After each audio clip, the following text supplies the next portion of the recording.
कहीं से ये हवा निकल रही है कि फैयाज साहब ठाकुरगंज से दावेदारी पेश करेंगे। ये तो आप लोगों के लिए मुसीबत खड़ी हो जाएगी। जाहिर सी बात है। देखिए, अब हमारी पार्टी क्या करेगी ये तो मेरे ख्याल से आपको भी पता है। ये तो तय है कि जो लोग 12 साल से 13 साल से काम कर रहे हैं पार्टी में, दिलो जान से वो पार्टी के लिए भी कर रहे हैं, समाज के लिए भी कर रहे हैं, अपने इलाके के लिए भी कर रहे हैं, तो जाहिर सी बात है तो हक तो उनका बनता है। बहादुरगंज में भी हक बनता था, पुराने बिल्कुल बनता था, लेकिन नहीं हुआ। लेकिन देखिए, वो बहादुरगंज अब एक मसले को लेकर के तमाम जगह ले जाइएगा तो ऐसा नहीं है, कुछ वजूहात है। वजूहात मैं आपके चैनल से नहीं बोलना चाहता हूँ, आप भी समझ रहे होंगे। बैरिस्टर साहब ने तो भाई 4 के बदले में 24 बताया, और मेरा अपना आंकड़ा है, अगर हम लोग जो चाहते हैं, अगर हम लोग उन सीटों पे लड़ेंगे तो 10 से 12 सीट हम लोग इंशाल्लाह निश्चित रूप पर जीतेंगे। अभी तो ही कॉन्फिडेंस लो हो गया आप लोगों का? नहीं, लो नहीं हुआ, तो 24 से 10 बारे आ गए। अरे भैया, इतना लड़ेंगे तब, अगर हम 50 सीट में लड़ेंगे तब 24 की बात कर रहे हैं। अगर हम 50 सीट पे हम लड़ेंगे, 60 सीट पे लड़ेंगे तब तो 24 सीट लेके आएंगे। लेकिन अगर हम कम सीट लड़े, अगर वो मेरे लिए बोल देता या आम लोगों के लिए बोल देता तो बात समझ में आती। ये पूरे देश को उन्होंने आतंकवाद कहा, देश के रक्षा करने वाली सुफिया कुरैशी कर्नल जिन्होंने जवाब दिया पाकिस्तान को, आप उसको आतंकवाद कह रहे हो? शर्म नहीं आई तुम्हें? गैरत नहीं आई तुम्हें? ऐसे मंत्री को देश से बाहर निकालना चाहिए। रंजीत राणा को हमारा वहाँ पर उम्मीदवार खड़ा करना कहीं ये बात दर्शा रहा है कि भाई हम सिर्फ मुस्लिम की राजनीति नहीं करते हैं, हम नॉन मुस्लिम को भी, हम चाहते तो मुस्लिम को देते, हमने तो नॉन मुस्लिम को दिया है, चाहे हमारा वोट भी उनको जाए, उनका वोट भी उनको आए। प्रशांत किशोर जी को प्रमोट किया बीजेपी वालों ने, और वो हमेशा आरएसएस के लिए, बीजेपी के लिए काम किया, तो जाहिर सी बात है कहीं ना कहीं मोहब्बत का कहीं ना पैमाना तो उनके लिए रहता ही है। वही पैमाना जैसे पप्पू सिंह है, वो बीजेपी का काम किया, और पप्पू सिंह को ना देश के लिए फिक्र है, ना अपने मुल्क के लिए फिक्र है, ना अपने इलाके के लिए फिक्र है, वो तो कुछ भी कर सकता है ओहदे के लिए। ये वो लोग हैं जो गॉडसे के औलाद से हैं, जिन्होंने आज़ादी से पहले आरएसएस के चड्डी पहन करके बीजेपी इसका अंग्रेज़ों का चाटुकार बन के रहा, अंग्रेज़ों की गुलामी करके रहा, वही लोग हैं। और जब तक ये लोग हमारे मुल्क में रहेंगे, इस मुल्क के अमन अमान को ये लोग ख़राब करके रखेंगे। अस्सलाम वालेकुम, आदाब, नमस्कार। मेरा नाम फिरदौस गनी है, आप केडीवी लाइव देख रहे हैं। दोस्तों, जैसे कि आपको पता है कि बिहार विधानसभा चुनाव बहुत नज़दीक है और सीमांचल में इस बार घमासान मचने वाली है। जी हाँ, तमाम तर दल और तमाम तर नेता सियासी मैदान में उतर गए हैं और जीतोड़ मेहनत कर रहे हैं अपने पक्ष में लोगों को करने के लिए। और आपको ये भी पता है कि केडीवी लाइव में लगातार अलग अलग पार्टी के नेताओं के साथ इंटरव्यू चल रही है, खास करके बिहार विधानसभा चुनाव को लेकर के। तो आज मेरे साथ मौजूद हैं मुफ्ती अतर जावेद कासमी साहब, जो कि AIMIM से ताल्लुक़ रखते हैं और ठाकुरगंज विधानसभा से ताल्लुक़ रखते हैं, जीतोड़ मेहनत भी कर रहे हैं। जी हाँ, हम इनसे विभिन्न मुद्दों पर बात करने वाले हैं, तो आप हमारे साथ बने रहें अंत तक। तो सर, सबसे पहले स्वागत है आपका हमारे चैनल पर। मैं भी आपका इस्तकबाल करता हूं, बल्कि आपका शुक्रिया अदा करता हूं कि आपने अपने चैनल में बुलाया मुझे। आप MIM से ताल्लुक़ रखते हैं, AIMIM से, क्या चल रहा है आजकल MIM में? MIM बताया जाता है कि 4 गए हैं, 24 लाएंगे, लेकिन किशनगंज के बारे में क्या, मतलब कि 24 तो किशनगंज में तो मुश्किल से 4 हैं, किशनगंज जिला भर में अगर देखा जाए तो। ये तो पूरे बिहार की बात कही जा रही है, और पूरे बिहार में इंशाल्लाह एक नया इनकलाब बर्पा होने वाला है। और सही बात है जो बैरिस्टर साहब ने कहा कि 4 को आपने लिया है, हम 24 लेंगे। तो जाहिर सी बात है जो हमारी कितनी मेहनत आगे चलेगी और कितनी मेहनत हम कर रहे हैं, और ये बात अपनी जगह में है कि बिहार में पिछले 2020 के मुकाबले में 2025 में नौजवानों में, बुज़ुर्गों में, ख़ासतौर पर बुज़ुर्गों में जो पहले नहीं था, बुज़ुर्गों में भी एक नया जोश वलवला पैदा हुआ है। तो जाहिर सी बात है 2020 के बाद, हाँ बात और भी अभी हुआ है। हाँ। तो अब 2025 का जो चुनाव होगा ये बहुत ही महत्वपूर्ण चुनाव होगा, और ये देखने के लायक होगा। क्या आखिर ऐसा कर दिए आप लोग कि अब बुजुर्ग भी आपके तरफ आ रहे हैं? देखिए, ये बात है, बैरिस्टर साहब जो आवाज़ उठा रहे हैं इस वक्त, तो वो सिर्फ एक कौम के लिए नहीं कि मुसलमानों के लिए, बल्कि पूरे मिल्लत के लिए, पूरे मुल्क के लिए। आपने देखा, चाहे वो किसी भी मुद्दे पे हो, जब पाकिस्तान इंडिया का मामला हो, पाकिस्तान को भी मुंह तोड़ जवाब देने का काम बैरिस्टर साहब ने किया। तो हर मुद्दे पर बैरिस्टर साहब बबांगे दुहल और दलाल के साथ पाकिस्तान को भी जवाब देने का। बल्कि मैं ये कहूँगा कि भारत सरकार बैरिस्टर असदुद्दीन ओवैसी साहब से गाइड लेकर के पाकिस्तान को जवाब देने का काम कर रहे हैं। भारत सरकार ओवैसी साहब से गाइड लेकर के पाकिस्तान को जवाब देते हैं, जवाब दे रहे हैं। ये तो बहुत बड़ी बात कह दी आपने। अरे बिल्कुल, आप देख ही रहे होंगे। भारत सरकार के पास खुद इतने संसाधन हैं, बड़े बड़े लोग हैं, IAS IPS बड़े बड़े लोग हैं, तो ओवैसी साहब से सलाह ले रहे हैं। देखिए कई तरह की है, एक ऑफिशियल काम करने की सलाहियत वाला एक अलग है, जो IAS के अफसरान जो है वो उनके तरफ से जो भी हो रहा होगा, लेकिन जहाँ पर एक एनर्जी बॉर्डर में रहने वाले जो भी बॉर्डर में लड़ाई करेंगे उन कर्नलों को और इसी तरीके पर BSF के जवानों को या SSB के जवानों को जो एनर्जी मिलती है वो क्या है कि हौसला।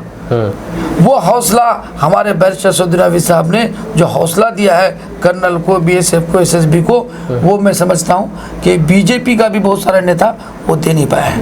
अच्छा, एक चीज़ हम आपसे पूछना चाहेंगे कि AIMIM को खास करके मुसलमानों की पार्टी कहा जाता है। आप लोग मानते नहीं मानते अलग बात है, लेकिन ये टैग लाइन है, टैग लगा है MIM पर कि ये मुसलमानों की पार्टी है और मुसलमान ही वोट करते हैं। अभी हाल फिलहाल जिस तरह से असदुद्दीन ओवैसी नेशनल मुद्दों पर मुखर होकर के बात करते हैं और पाकिस्तान को आईना दिखाने का काम करते हैं, तो इससे क्या लगता है कि आप लोग भी अपने जो कोर वोट बैंक है उससे अलग होकर के, यानी कि वो तो खैर आप लोग साथ में लेकर चल ही रहे हैं और साथ ही साथ अन्य लोगों को भी अपने पार्टी की ओर आकर्षित कर रहे हैं ये सब बयान देकर के? जाहिर सी बात है, आपने देखा कि पिछले बार भी लोकसभा में हम लोगों ने शोहर से हम लोगों ने ये हमारा जो अभी जो उम्मीदवार हमने खड़ा किया है ढाका से, उस उम्मीदवार को हम लोगों ने लोकसभा में उतारा था। और अभी जो हमने ढाका में उम्मीदवार किया है, बैरिस्टर साहब ने दिया है, जाहिर सी बात है कि वहाँ मुस्लिम आबादी भी है, तो वहाँ पर गैर मुस्लिम आबादी भी है। राणा जी को 2024 में लोकसभा में उतारे थे। हाँ, कितना उठाया था उनको? तो 15-20 हज़ार के करीब आया था। चूँकि लास्ट टाइम में हम लोगों ने फैसला किया था तो फिर वो जो मेहनत जैसे करनी थी वो मेहनत हो नहीं पाई थी। तो एक इस बार चंपारण से हम लोग इंशाल्लाह वो उस लहर को हम लोग बढ़ाकर वहाँ हम लोग 2025 में झंडा गाड़ने के लिए तैयार हैं। चंपारण विधानसभा सीट से, चंपारण वो जो डिस्ट्रिक्ट हुआ, पूर्वी चंपारण, पश्चिमी चंपारण, उसमें शेवर डिस्ट्रिक्ट भी है, उसमें ढाका विधानसभा है। ढाका विधानसभा से जो राणा रंजीत को दिया है, तो दो बात समझने की है कि वहाँ मुस्लिम आबादी आपको ये समझिए 50-50% है, वहाँ पर हमने एक नॉन मुस्लिम को दिया है। 50% मुस्लिम आबादी है, 50% हिंदू आबादी, गालिबन ऐसी है। तो रंजीत राणा को हमारा वहाँ पर उम्मीदवार खड़ा करना कहीं ये बात दर्शा रहा है कि भाई हम सिर्फ मुस्लिम की राजनीति नहीं करते हैं, हम नॉन मुस्लिम को भी, हम चाहते तो मुस्लिम को देते, हमने तो नॉन मुस्लिम को दिया है, चाहे हमारा वोट भी उनको जाए, उनका वोट भी उनको आए। तो ये लोग जो प्रोपेगेंडा किया हुआ है कि ओवैसी साहब सिर्फ मुस्लिम की बात कर रहे हैं, क्यों आखिर ये क्यों मतलब कि टैग लगाया? हर पार्टी वाला अगर वो इकरार कर ले, अगर बीजेपी वाला या राजद वाला, कांग्रेस वाला इकरार कर ले, तो फिर उस पार्टी में रहेगा क्या? सबसे बड़ा फाइटर, राइटर, सबसे बड़ा बोलने वाला, सबसे बड़ा लड़ने मिटने वाला हमारा बैरिस्टर असदुद्दीन ओवैसी है, इनके पास तो कोई भी नहीं है। तो वो इस बात को कैसे मानने के लिए तैयार हो जाएंगे कि भाई आप मुस्लिम क़यादत आप नहीं कर रहे हैं, सिर्फ मुसलमानों की बात करते हैं आप? तो ये तो बोलेगा ही हमारा वोट को ख़त्म करने के लिए। नहीं, आप लोग जिस तरह से भाषण में, जनसभा में बिल्कुल बुलंद आवाज़ से मुसलमानों पर हो रहे जुल्म या फिर मुसलमानों के हक की बात करते हैं, तो इसलिए लोग सोचते हैं कि सिर्फ मुसलमानों की बात। कभी आप लोगों ने स्वर्ण पर बात नहीं की, कभी आपने उच्च जाति की के ऊपर बात नहीं की, उनकी उस उच्च जाति के ऊपर भी तो बहुत सारी ऐसी चीज़ बिल्कुल बात किया है।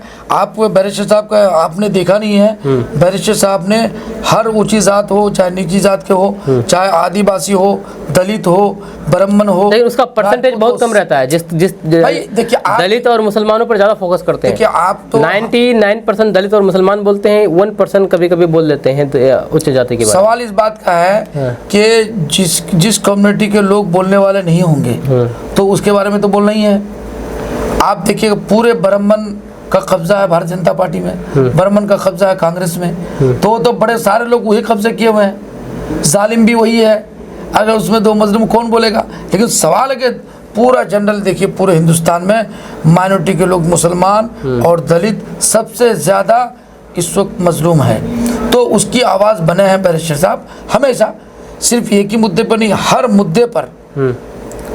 अब उन्होंने नारा भी दिया है जय भीम जय भीम, तो ये उस पर काम भी कर रहे हैं। लेकिन आज मैं आपके चैनल से ये कहना चाहता हूँ कि अगर कोई यादव भाई भी पूरे बिहार में हमारी पार्टी में आना चाहते हैं, हम उनका इस्तकबाल करेंगे। ज़रूरत पड़ेगी तो उसे मैदान में चुनाव भी लड़ाने का काम करेंगे, वहाँ हम लोग इस्तकबाल करेंगे। यादव के बारे में अपने बात हाँ, की है। यादव भी आ सकते हैं। तो यादव तो आरजेडी को यादव की पार्टी कहा जाता है।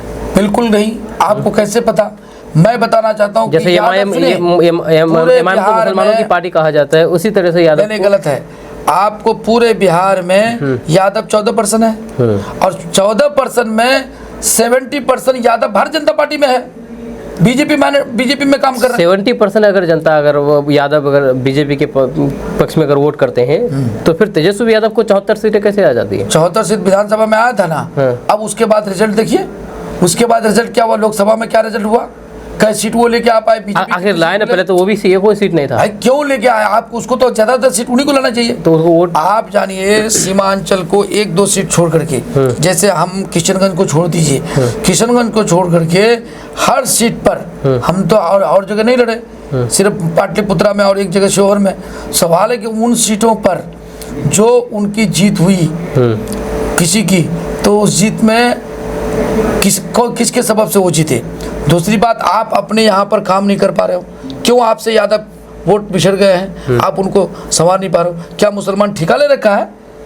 भाई जब से चीफ मिनिस्टर बने हैं, चाहे उत्तर प्रदेश का चीफ मिनिस्टर हो, चाहे बिहार का चीफ मिनिस्टर हो, किसी भी चीफ मिनिस्टर हो, बीजेपी छोड़कर जो भी सत्ते में आती है, जहाँ भी चीफ मिनिस्टर बनता है मुसलमानों के वोट से बनता है। मुसलमानों के वोट से बनता है। मुसलमान, उसका बैलेंस है। मुसलमान तो कितना 17% 20% है, उससे 17% 20%। जब उसका टकराव होता है, वो आपस में टकराव होता है, जब उसको बिल्कुल कश्ती उनका बिल्कुल बीच में रहता है, तो यही मुस्लिम वोट उनको एक तरफा जा करके उसके नैया को पार करता है।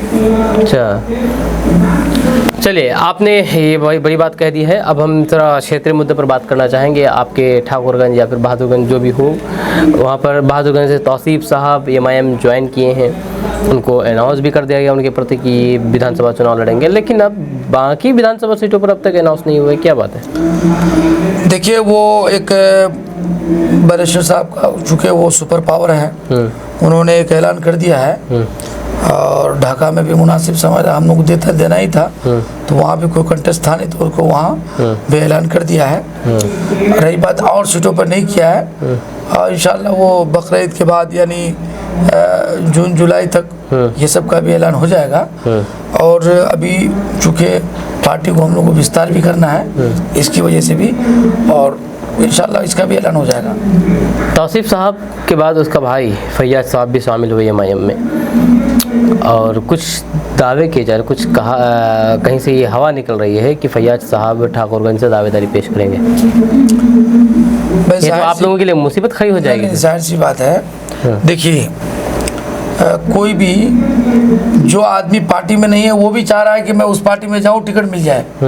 तो अब चूंकि उनके भाई को बहादुरगंज से विधानसभा का प्रत्याशी घोषित कर दिया गया है, तो जाहिर सी बात है कि अगर एक भाई को आप विधानसभा से उम्मीदवार घोषित कर दिया, तो अगर उनके भाई लोग कोई भी XYZ कोई भी हो, अगर वो दूसरी पार्टी का दामन थामेंगे या दूसरी पार्टी का झंडा लेके घूमेंगे, तो उनके भाई के बारे में लोगों का क्या तासुर होगा? नंबर 1। नंबर 2 कि एक घर से एक आदमी को टिकट दिया गया, दूसरा पार्टी को तो ज्वाइन करना ही है भाई की हिमायत। ऐसा थोड़ी ना, बहुत सारे ऐसे देखा जाता है कि एक घर में 2 भाई है तो अलग अलग पार्टी से जुड़े हुए हैं।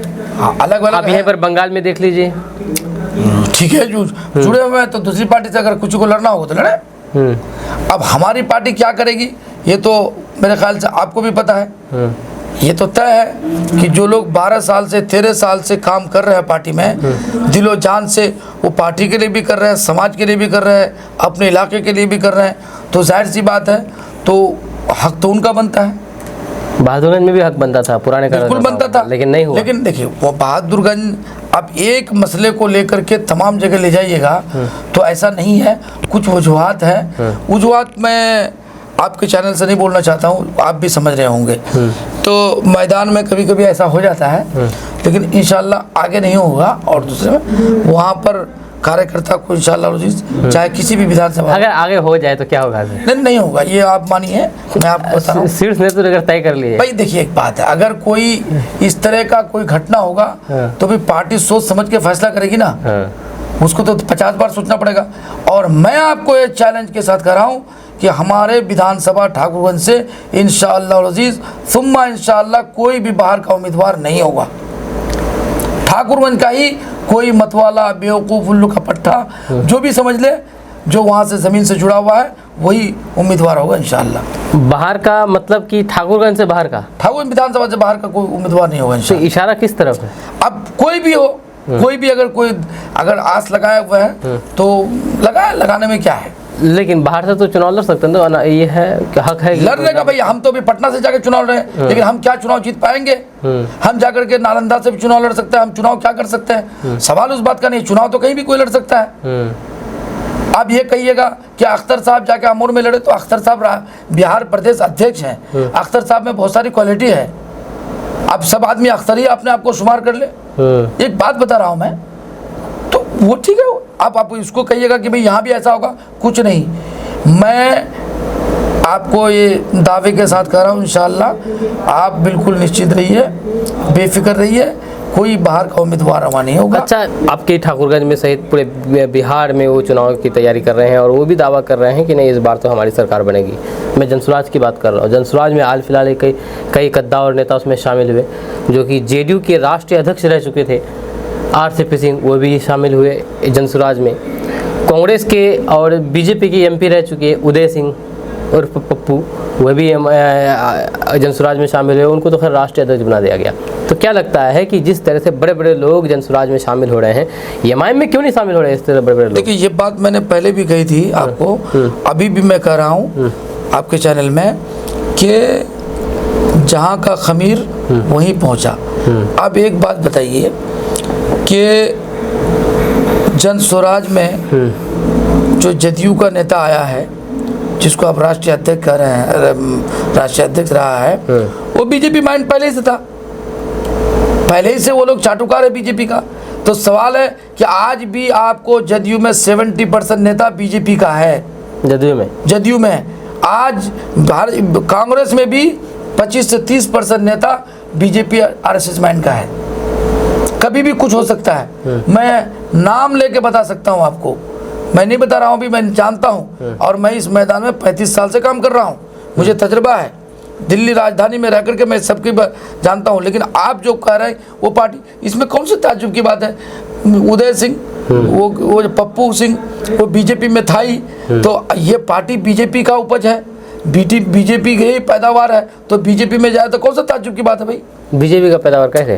भाई बीजेपी वाला ने आपको बताया है कि आपको प्रशांत किशोर जी को प्रमोट किया बीजेपी वालों ने, और वो हमेशा आरएसएस के लिए, बीजेपी के लिए काम किया। तो जाहिर सी बात है, कहीं ना कहीं मोहब्बत का कहीं ना पैमाना तो उनके लिए रहता ही है। वही पैमाना जैसे पप्पू सिंह है, वो बीजेपी का काम किया, और पप्पू सिंह को ना देश के लिए फिक्र है, ना अपने मुल्क के लिए फिक्र है, ना अपने इलाके के लिए फिक्र है, वो तो कुछ भी कर सकता है ओहदे के लिए, कुछ भी कर। और उनके खानदान में बहुत सारे लोग बीजेपी में, को कांग्रेस में, को जदयू, उन लोगों को तो ये है, उन लोगों को क्या भरोसा है? तो वो बीजेपी का पहले एमपी रहा, तो बीजेपी में चला गया, उसको ताज्जुब की बात नहीं। कांग्रेस का भी एमपी रहा है, कांग्रेस का भी रहा, एक जमाने में वो लोग कांग्रेस ही था। लेकिन अब सवाल है कि उनके पास कौन सी मुसीबत आ गई थी जो कांग्रेस छोड़ के बीजेपी में आया? नहीं, हम तो ये भी समझ सकते हैं ना कि सत्ता की लालच में जहाँ भी हमको फ़ायदा मिले हम वहाँ जाएंगे। तो ठीक है, वो सत्ता की लालच में उसमें आया है, लेकिन वो भूल जाए, इंशाअल्लाह जी इसको सत्ता मिलने वाला नहीं है, इस बात को समझ रहा है। और इस बार आप देखिएगा चौंकाने वाला नतीजा इंशाअल्लाह आएगा एमआईएम का। जी इंशाअल्लाह। कितना तक?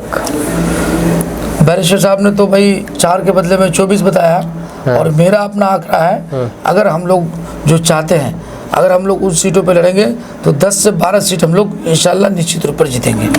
अभी तो ही कॉन्फिडेंस लो हो गया आप लोगों का? नहीं, लो नहीं हुआ तो 24 से 10 बारे आ अरे गए। भैया इतना लड़ेंगे तब, अगर हम 50 सीट पे लड़ेंगे तब 24 की बात कर रहे हैं। अगर हम 50 सीट पे हम लड़ेंगे, 60 सीट पे लड़ेंगे तब तो 24 सीट लेके आएंगे। लेकिन अगर हम कम सीट लड़े, मसलन 20 सीट लड़ेंगे, 25 सीट लड़ेंगे या 20 सीट लड़े, तो 20 में अगर 12 लेके आए तो 70% हमारा रिजल्ट है।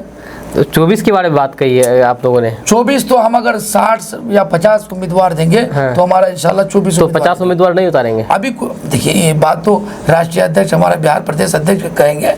लेकिन ये कि भाई हम तो चादर इतनी फैलाएंगे जितना हमारा, जो हम पैर इतना ही फैलाएंगे जितनी हमारी चादर है। हमको तो चुनाव सिर्फ लड़ने से मतलब नहीं, चुनाव तो हमको चुनाव जीतना भी है। और इस बार का चुनाव हम लोग, तो उससे क्या हो जाएगा? मान के चलो 10-12 आप बोले कि 10-12 सीट लाएंगे, कम से कम 10-12 से क्या हो जाएगा? सरकार थोड़ी ना बना लेंगे। क्या बात कर रहे हैं? एक आदमी से सरकार गिर जाती है। आपको मान लो झारखंड में एक आदमी इंडिपेंडेंट या ये बनाता है, 74 सीट वाला तेजस्वी सरकार नहीं बना पाया, तो आप कैसे 10-12 सीट में सरकार बना लेंगे? आपको मालूम है, सरकार बनाने के लिए देखिए, किसी घर को जलाने के लिए एक तिनका काफी होता है। एक बात समझ रहे हैं ना, किसी बस्ती को जलाने के लिए एक तिनका ही काफी होता है। तो सवाल है, जब सरकार 50-50 हो जाए तो 51 करने के लिए वो बैरिस्टर सुधीर अभिषेक की। तो आप लोग ये आस लगा करके बैठे हैं कि 50-50 उधर हो, तब हम मतलब किधर जाएंगे उधर ही सरकार बनेगी। लेकिन कोई जरूरी थोड़ी ना कि 50-50 हो। नहीं हो तो हम सरकार में, यहाँ पर 80-20 हो सकता है, 90-10 हो सकता है। आप एक बात बताइए, बहुत सारे प्रदेश में ऐसा है कि जो लोग, जिसकी पार्टी में 10 MLA है या 5 MLA है, वो सरकार में नहीं है। मिसाल के तौर पर हमारी पार्टी का तेलंगाना में 7-8 MLA है हमारा, सरकार में हम लोग नहीं है, मतलब हमारी पार्टी सरकार का ये नहीं है। लेकिन सरकार को बाहर से समर्थन है और प्लस सरकार हमारी सब बात मान रही है। अब समर्थन के बारे में बात कही, तो अगर मान के बिहार में भी इस तरह से आप, जैसे कि आपने बताया कि समर्थन होगा, तो फिर धमक जो है वो रहेगा सरकार में। लेकिन यहाँ पर तो अभी से ही कोई गठबंधन की चर्चा नहीं हो रही। अरे भाई, हम गठबंधन करना भी नहीं चाहते हैं। अब्दुल्ला के शादी में, बेगाने के शादी में अब्दुल्ला बिगाना, देखिए गठबंधन तो आप लोग करना चाहते हैं, लेकिन वो लोग नहीं कर रहे हैं गठबंधन। वो लोग नहीं कर रहे तो क्या हम लोग उसके बाद जा रहे हैं? क्या गठबंधन के लिए जा रहे हैं हम लोग? तो आप लोग खुद बोले हैं अगर अनाउंस क्या, अगर वो हमारे पास आए तो हमारे शराइत होंगे, हमारे राष्ट्रीय अध्यक्ष, हमारे प्रदेश अध्यक्ष बैठेंगे, हमारे क्या शराइत, हमारे शराइत को भी पूरा करेंगे तब ना उन्हें लड़े। हम मना तो नहीं किया है।